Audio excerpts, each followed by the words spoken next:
Hello mga mareng, magandang umaga sa inyo. Ngayon nga pala ay araw na naman ng Lunes, kaya simula na naman ang trabaho natin bilang isang ina. Alas 4 pa nga lang ng umaga mga mareng ay bumabangon na ako para mag-asikaso ng kakainin at ibabaon ng mga anak ko sa eskwela. Dahil maghapon sila sa eskwelahan, kaya pinagbabaon ko na sila ng pagkain nila. Sa totoo lang mga mareng, nakakatamad bumangon no, yung ang sarap ng tulog mo tapos kailangan mo nang bumangon agad para mag-asikaso ng mga kailangan ng mga anak mo. Ganun talaga ang buhay, ginusto mo yan eh. Nag-aaral ka ng nanay mo paglandi ang inuna mo. Ayan tuloy. Ciao! Habang nakasala nga pala ang sinain ko, mga mareng, ay isinabay ko na rin ang pagpapakulo ng mainit na tubig para may mahigop ako at mainitan ang aking sikmura. Sunod nga ay hinanda ko naman ang kanilang ipampapaligo mamaya. At yan nga mga mareng, isinalin ko na nga sa mug yung iinumin kong mainit na tubig. Di na kasi tayo pwedeng magkape mga mareng, acidic na kasi ako. Coffee is life no more.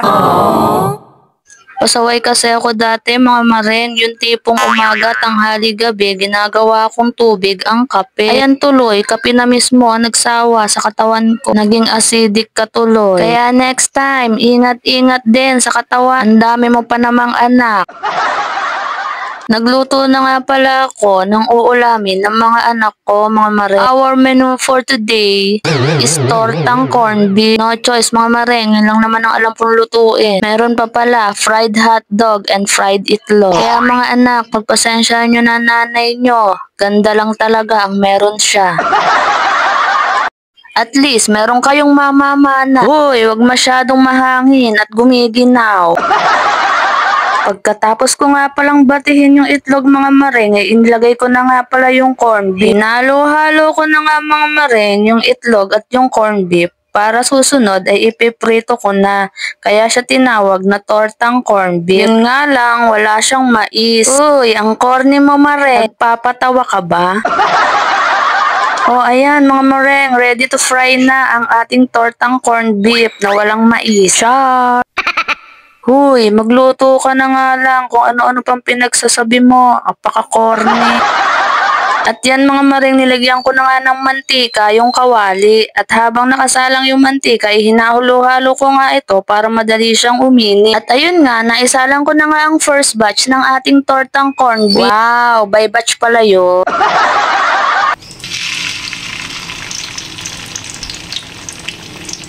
At habang umiinom ako ng mainit na tubig mga maring, ay bigla na lamang akong napatulala sa Gedli. Oh, akala nyo ba malungkot ako dyan mga maring? Iniisip ko lang mga maring kung anong tatayaan ko mamaya sa wedding. Malay mo naman, swertihin, di ba? Eh di may panghanda sa birthday. Eh kung hindi naman papalarin, eh di wala, nga. Okay lang yun maring, ang importante, sanay ka na. Ayan mga mareng, nakaluto na tayo ng first batch ng ating tortang corned beef. Agad ko nga pala yung inaon sa kawali at inilagay ko na sa plato. At pagkatapos ay nagsalang ulit ako mga mareng. At pagkatapos ko nga magsalang ulit mga mareng ay inihanda ko naman ang mga baonan ng aking mga junakis para kay Ate Hesha at kay Ate Hela. Ayan mga mareng, yung paglalagyan nila ng kanin at ulam nila. Hays, ang buhay nga naman pag nanay ka na, saka mo malalaman ang totoong realidad ng buhay. Hindi ganun kadali pero kailangan mong gampanan dahil nanay ka na. Kaya shout out sa mga kabataan dyan, wag puro cellphone. Galaw-galaw din pag may time. Ano ulam? At habang nakasalang nga yung ating ulam mga mareng, ay naghanda na nga pala ako dyan ng sausawan na babaonin ni na Ate Esha at Ate Hazel. Siyempre kapag may prito, malamang may ketchup.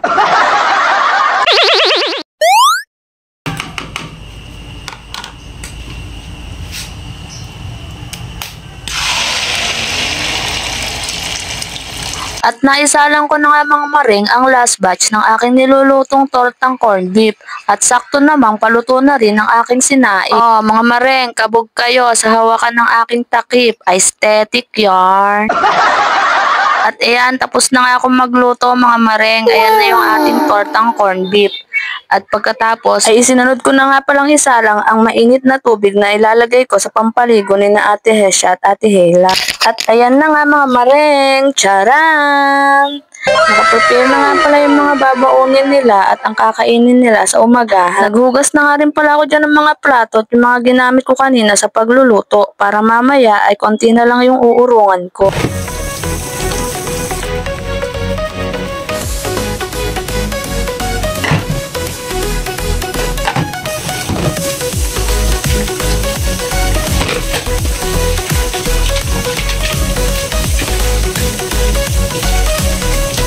Finally, luto na ang ating sinaing mga mareng. Kaya halina, tara, kain na. Shout out sa mga kabataan dyan. Ma, ano ulam?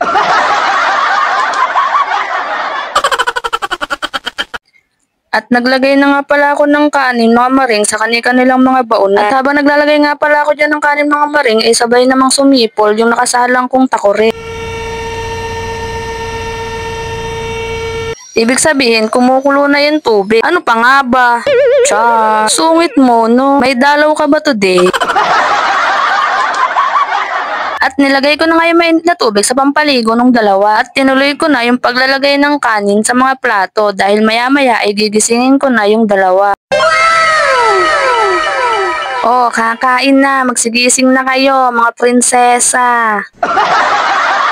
Nilagyan ko na rin ng tubig ang kanilang mga inuminan. O ayan, ready na mga babaunin nila. Full package na. At yan nga mga maring, gigisingin ko na nga yung dalawang prinsesa dahil alasing ko na ng umaga. Dahan-dahan nga pala ako dyan mga maring kasi baka magising rin yung dalawa kong bagets na natutulog. Si Kuya Johan at si Riripot. Si Kuya Johan kasi mamaya pang 9:00 ng umaga ang pasok niyan. At pag yan nagising din ng ganyang kaaga, sigurado kagulo na naman kami sa umaga. Kaya hinayaan ko munang matulog ng mahimbing ang dalawa. At nauna na nga bumangon si Ate Hela. At sumunod na nga ay ang maldita. Si Ate Hesya pala. At habang kumakain na nga ang dalawang prinsesa, ay sunod ko namang gagawin ay ang pagplansya ng kanilang mga uniform. Kinuha ko na nga pala dyan yung kabayo at plansya na gagamitin ko mga mareng. Sa totoo lang mga mareng, medyo nahihilo pa nga ako dyan sa antok. Pero wala naman akong magagawa. Alangan naman pagsuotin ko ang mga prinsesa ng gusot na damit. Baka naman sila ang habulin ng plansya, diba? O ayan, Maring Gracia, nakakasana ang kabayo at plancha. Ano pang inaantay mo? Mamlansya ka na. O ngayon, alam nyo na mga maring ang buhay ng isang Disney princess na nasa bahay lang. Kaya shout out sa'yo sa nagsasabing, uy, buti ka pa, nasa bahay lang. Ang sarap siguro ng buhay mo. O ayan mga maring, tapos na akong mamlansya. Okay na to.